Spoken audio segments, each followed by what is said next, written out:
सांसें हैं, जलते बुझते नाते हैं, दूर दूर रहने से साए सूख जाते हैं, दर्द के अंधेरों में हाथ छूट जाते हैं, उम्र भर के ये बंधन पल में टूट जाते हैं।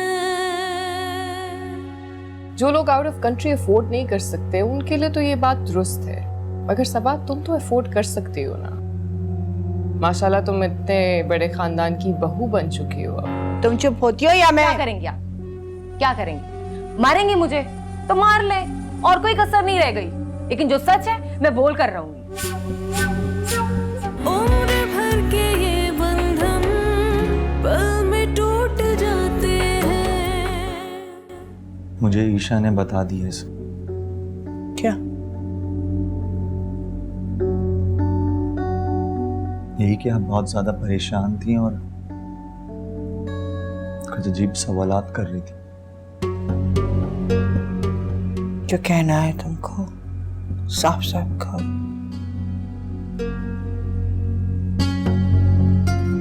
तुम्हारी बीवी ने तुम्हारे कान तो भर ही दिए हैं, मुझसे क्यों पूछ रहे हो? जो उसने कहा उसकी बात पे यकीन कर लो। नहीं अम्मी, मैं उसकी बात पे यकीन नहीं कर रहा हूँ। उसने मुझे बस सरसरी सी कुछ बातें बताई थी।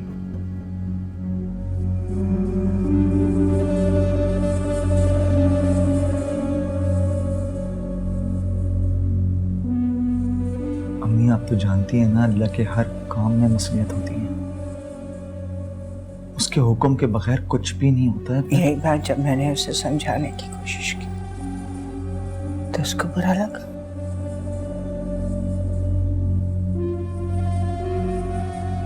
उसने मेरी बेटी को भांज बोला, मेरी सपोई को भांज कहा उसने। मैं उसे माफ नहीं कर सकती। नहीं अम्मी, आपको जरूर गलत फहमी हुई है। ईशा ऐसे नहीं कह सकती। हाँ, मैं बुरी हूँ। मैं बहुत बुरी हूँ। वो अच्छी है, तुम्हारी बीवी है ना।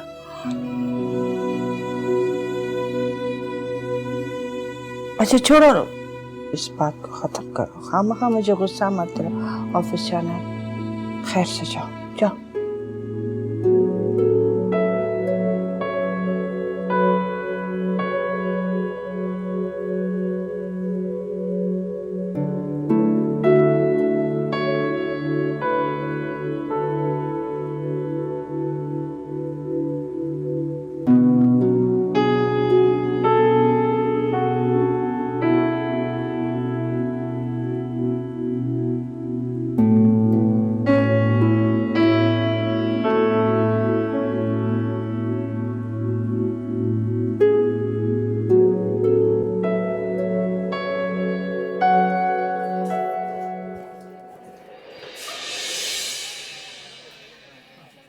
रास्ता छोड़ो। रास्ता तो हर जगह से खुला है, तुम कहीं से भी जा सकते हो। मैं इस वक्त बहुत ज़रूरी मीटिंग से जा रहा हूँ। इस वक्त मेरा दिमाग ख़राब मत करो सर। उफ सना, कितने अरसे बाद तुम्हारे मुंह से अपना नाम सुन रही हूँ, अच्छा लगा। तुम्हारी बीवी का जादू सर चढ़ के बोल रहा है। My dear husband, oh sorry, my dear ex husband, I like your attitude. और यही तो मैं तुम्हारे अंदर देखना चाहती थी, लेकिन तुम्हारे अंदर वो बात आ ही नहीं सकी। बकवास बंद करो। ओह, आवाज में गरज भी है। शेर की तरह धाड़ना सीख गए। हाय, औरत को काबू करने के लिए शेर ही बनना पड़ता है। और यही चाहती थी, लेकिन तुम मेरे सामने भीगी बिल्ली बने रहते थे। और मुझे मिस्कीन और मजलूम हस्बैंड्स बिल्कुल पसंद नहीं। काश तुम्हारे अंदर ये क्वालिटी पहले डेवलप हो जाती, फिर हमारी जिंदगी में इनकलाब नहीं आता।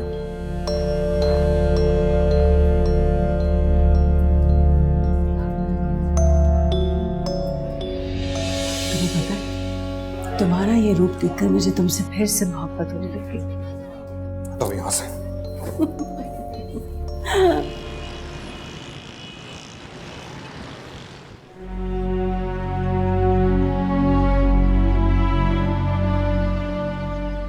क्या अम्मी ने जो कहा वो सच है? ईशा ऐसे कह सकती है क्या? नहीं, मुझे यकीन नहीं होता कि ईशा कभी भी अपिया के लिए 5 का लफ्ज इस्तेमाल करेगी। जरूर अम्मी को कोई गलतफहमी हुई है। ईशा तो सारा दिन घर के कामों में लगी रहती है, फिर भी अम्मी का मूड ठीक नहीं रहता। आखिर क्या चाहती हैं अम्मी? मैंने तो ईशा से वादा किया था कि उसे जिंदगी की हर खुशी दूंगा।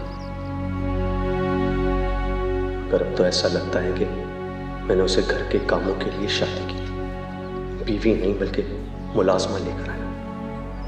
ये सारी कुर्बानी वो मेरे लिए दे रही है, और मैं क्या कर रहा हूं उसके लिए?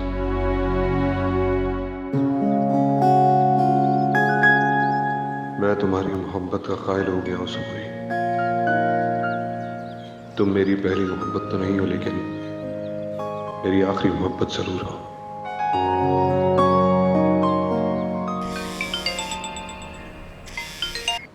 अमहर, हेलो। अस्सलाम वालेकुम अपिया, कैसी हैं आप? मैं ठीक हूँ। आज मेरी याद कैसे आ गई? मतलब से बोलो क्या बात है? वो अपिया, एक्चुअली मैं काफ़ी दिनों से ईशा को डिनर पर ले जाने का प्लान कर रहा हूँ, लेकिन प्लान पूरा नहीं हो पा रहा है क्योंकि अम्मी घर पे अकेली रह जाती हैं। अगर आप शाम में घर पर आ जाएं प्लीज़, तो ये काम हो जाएगा। हाँ हाँ, क्यों नहीं आ सकती, मैं आ जाऊंगी। थैंक यू अपिया, खुदा हाफिज़।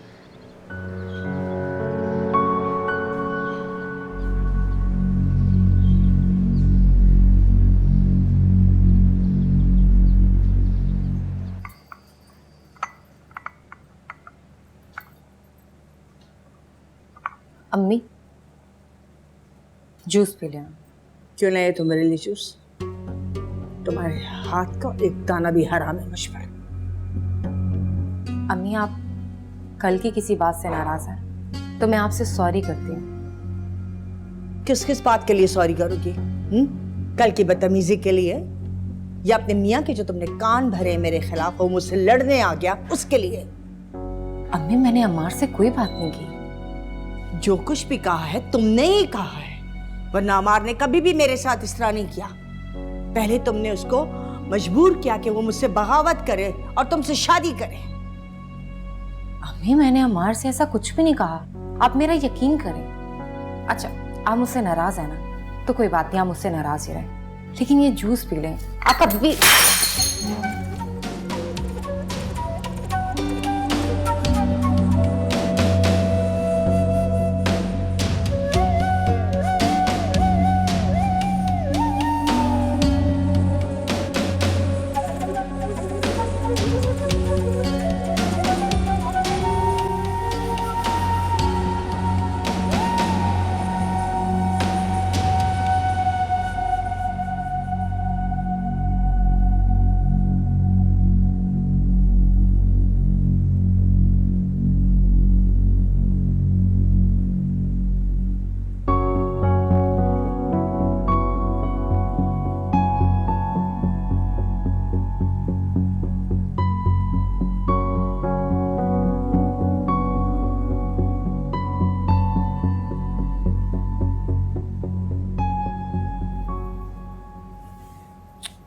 कितना गंद मचाया है तुम लोगों ने।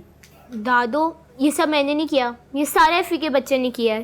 जी नहीं, ये मैंने नहीं करा दादो, ये थानिया ने करा है। झूठ मत बोलो। बस, कितनी बुरी बात है। कितने गंदे बच्चे हो गए तुम लोग हैं। इतनी जोर जोर से चीखना, लड़ना, झगड़ना, शिकायतें करना, और फिर बड़ों के सामने इतनी जोर से बोल। और तो और अब तुम लोग प्रॉमिस भी तोड़ने लगे हो मेरा। बस, दादू ने फैसला किया है कि अब तुम लोगों से कोई बात शेयर नहीं करेगी। लेकिन दादू, मैंने तो कोई प्रॉमिस नहीं तोड़ा। मैंने भी नहीं तोड़ा दादू। अच्छा, तो फिर सबा चाची को किसने बताया कि तुम्हारी मम्मी को पुलिस ले गई थी? मैंने तो नहीं बताया। दादू, मैंने भी नहीं बताया। God promise. अच्छा, तो अब आप लोग झूठ भी बोलने लगे हैं। प्रॉमिस बाय गॉड दादू, हम दोनों में से किसी ने नहीं बताया। सच दादू। सच कह रहे हो? जी दादू, हम सच कह रहे हैं। तो फिर सबा चाची को किसने बताया?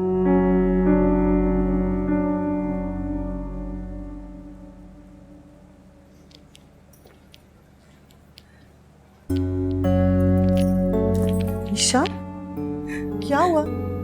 क्यों रो रही हो? और दिखाओ, कैसे लगी ये चोट? अरे बोलो भी, क्या रोती रहोगी? ईशा!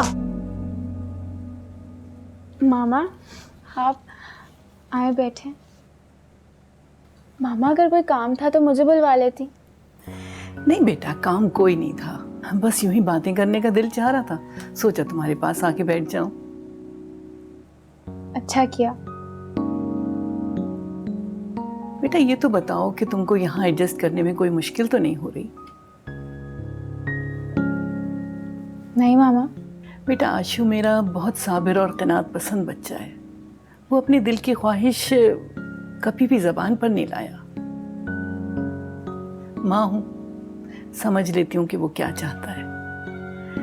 बस अब वो तुम्हारे हवाले, अब तुमको ही करना पड़ेगा सब।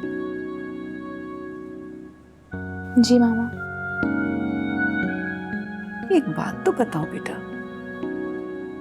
जी पूछे। वो पुलिस वाली बात कि जूही को पुलिस पकड़ कर ले गई थी, तुमको बच्चों ने बताई है? जी, बच्चों ने बताई थी। अच्छा, मगर बच्चे तो इस बात से इनकार कर रहे हैं कि उन्होंने ये ऐसा किया है। तो आपने उनसे पूछ भी लिया? बस बेटा ऐसी तंबीह करने के लिए कि वो किसी की बात किसी को ना बताएं। तो मामा, आप ये कहना चाह रही हैं कि मैं आपके लिए किसी हूँ, यानी कोई गैर हूँ? नहीं बेटा, तुम गलत मत समझो, मेरा हरगिज ये मतलब नहीं है। मैं बाहर की तो बात ही नहीं कर रही हूँ, मैं तो घर के लोगों की बात कर रही हूँ कि उनको भी मोहतात रहना चाहिए। बगैर बात को समझे हुए और आगे बढ़ा देंगे तो इससे घर में कशीदगी पैदा होती है। और ख़ास तौर से बच्चों से तो बिल्कुल इस तरह की बात नहीं होना चाहिए, उनकी तो तरबियत पे असर पड़ेगा ना। आज वो घर में ये बात कर रहे हैं, कल बाहर जाकर भी कर सकते हैं। मामा, बात इतनी कोई बड़ी नहीं थी, और घर की बात थी तो घर के अंदर ही थी। आप खामखा इसको इतना सीरियस ले रहे हैं। देखो बेटा, मेरे सोचने का ज़ाविया अलग है, मेरी एक उम्र गुजर चुकी है। ज़ाहिर है मैंने अपनी ज़िंदगी में बहुत कुछ देखा है। तुम तो अभी प्रैक्टिकल लाइफ में आई हो, तुम्हें नहीं पता कि इन बातों के असरात कहाँ तक पहुँचते हैं। और फिर बात तो तुम्हारी है भी नहीं बेटा, बच्चों की बात कर रही हूँ कि उन्होंने देखो इस वजह से 2 गलतियाँ कर दी। एक तो ये कि मुझसे प्रॉमिस तोड़ दिया, और दूसरी झूठ बोला। मुझसे प्रॉमिस किया था कि वो किसी को बताएंगे नहीं, और फिर झूठ बोला कि उन्होंने तुमको बताया ही नहीं। बस मुझे इसी बात पर गुस्सा है। चलो तुम आराम करो, मैं बच्चों को समझा लूंगी।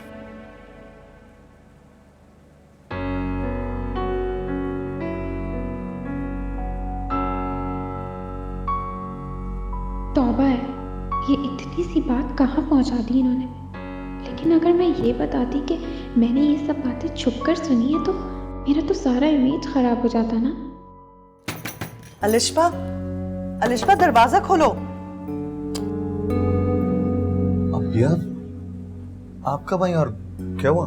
अभी आई हूँ मैं। आई और आते मैंने अलिश्बा को देखा, रो रही थी और हाथ पे उसके जख्म है। क्या हुआ है उसे? जख्म?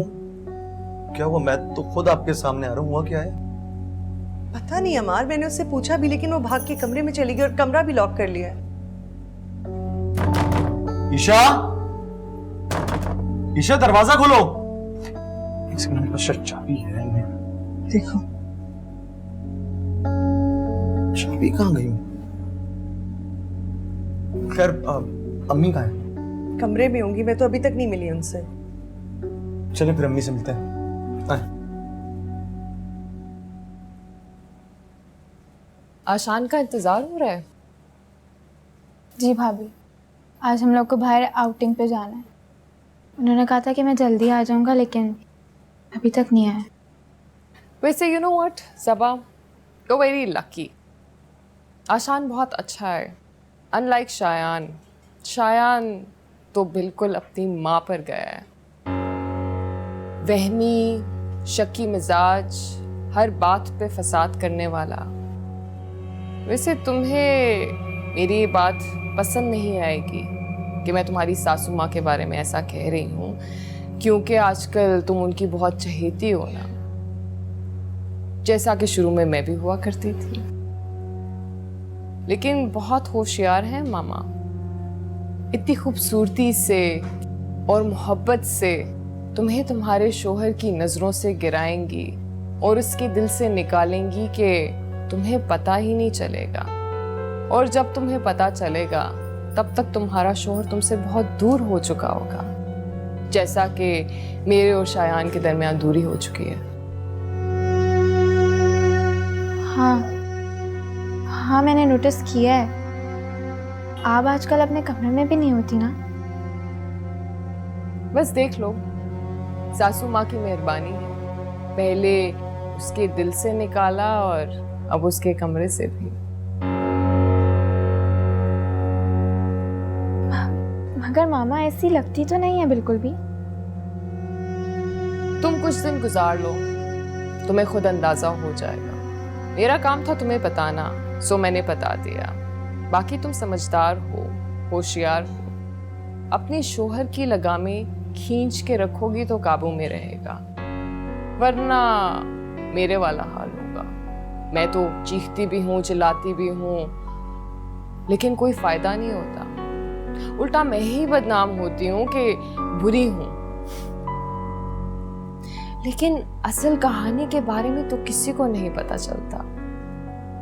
ऐसी ही खामोशी से चाल चलती हैं मामा डार्लिंग, मोहतात रहना।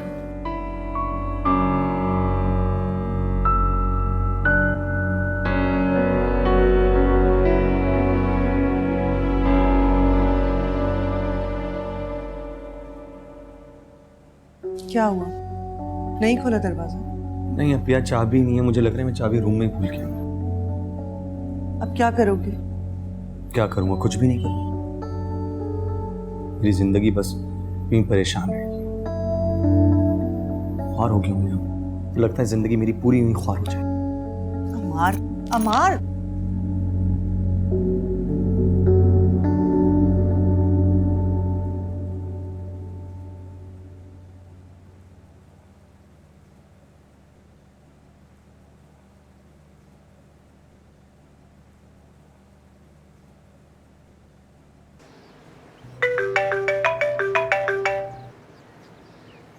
हेलो, कहाँ है आप?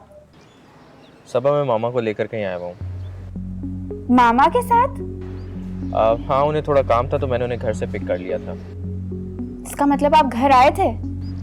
हाँ, मैं घर आया था लेकिन बस अंदर नहीं आ सका। मामा को गेट से ही पिक किया था। वो अभी यहीं अंदर कहीं गई हुई हैं। थोड़ी देर में आती हैं तो मैं तुम्हारे पास आ जाऊँगा। तुम रेडी रहना। रेडी? हेलो हेलो,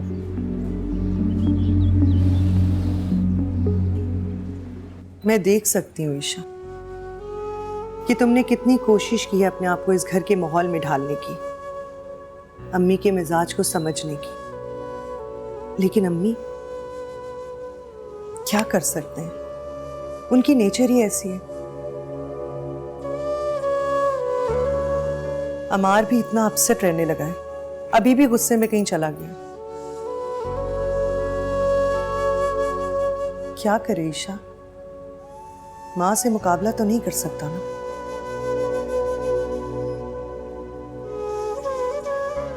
इस वक्त तुम्हें अपने आप को संभालना होगा, खुश रहने की कोशिश किया करो। आखिर कब तक? एक दिन तो अम्मी को एहसास हो जाएगा ना।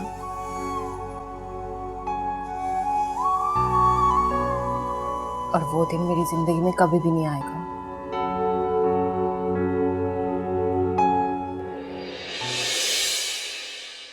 उम्र भर के ये बंधन पल में टूट जाते हैं। परेशान हो?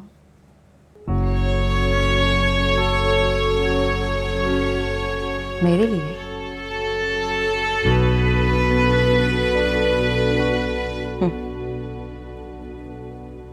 जिसकी ना कोई इज्जत है, ना वक़्त, ना हैसियत। रात पर भी सब डिनर पर तुम्हारा पूछ रहे थे, मैं क्या जवाब दूंगा अभी भी अगर तुम नहीं होगी तो? मैं अब बहाने नहीं बना सकता।